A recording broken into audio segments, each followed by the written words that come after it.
വാലിങ്ങനെ നിലത്തുനിന്ന് maximum ഉയർത്തിയിട്ട് നമ്മൾ എടുക്കുക. ഒത്തിരി കയറ്റി പിടിച്ചു കഴിഞ്ഞാൽ വാല് നമ്മുടെ കയ്യിൽ ചുറ്റും. വാല് ചുറ്റാനുള്ള ഒരു ഗ്യാപ്പ് കൊടുക്കരുത്. ഈ കൈ സ്ട്രൈറ്റ് ആയിട്ടിരിക്കുക, മാക്സിമം സ്ട്രൈറ്റ് ആയിട്ടിരിക്കുക, ഒത്തിരി പൊങ്ങരുത്. പാമ്പ് നമുക്ക് മാനേജ് ചെയ്യാൻ പറ്റുന്ന ഒരു ഹൈറ്റിൽ ഒരു 45 ഡിഗ്രി ആംഗിളിൽ ഈ കൈ നിൽക്കുക. സ്ട്രൈറ്റ് ആയിട്ടിരിക്കുന്നത് ബോഡിയിൽ നിന്ന് മാക്സിമം ദൂരത്തായിരിക്കാൻ വേണ്ടിയിട്ടാണ്.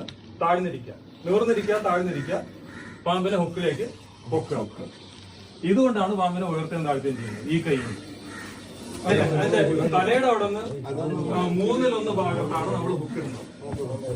ആ പൊസിഷനിൽ ഹുക്ക് ഇട്ട് കഴിഞ്ഞു കഴിഞ്ഞാൽ തിരിഞ്ഞ് ചാടി വരത്തില്ല. പക്ഷെ ഹുക്ക് ഇടുന്നത് ഈ മധ്യഭാഗത്ത് അങ്ങനെയാണെന്നുണ്ടെങ്കിൽ അത് ചാടി വരുമ്പോഴേക്കും നമ്മുടെ കയ്യിലാണ്. ആ ഹുക്ക് ഇടുന്ന പൊസിഷൻ വളരെ ഇമ്പോർട്ടന്റ് ആണ്. മൂർഖനെ സംബന്ധിച്ചിടത്തോളം നമ്മളിപ്പം അവിടെ നിന്നോളെ, നമ്മൾ മൂർഖന്റെ ചുറ്റും ഇങ്ങനെ നടന്നു കഴിഞ്ഞാൽ പുറകെ പോയി പിടിക്കാന്ന് വിചാരിച്ചു കഴിഞ്ഞാൽ മൂർഖൻ എന്നെ തന്നെ എങ്ങനെ നോക്കും. ഒരു കാരണവശാലും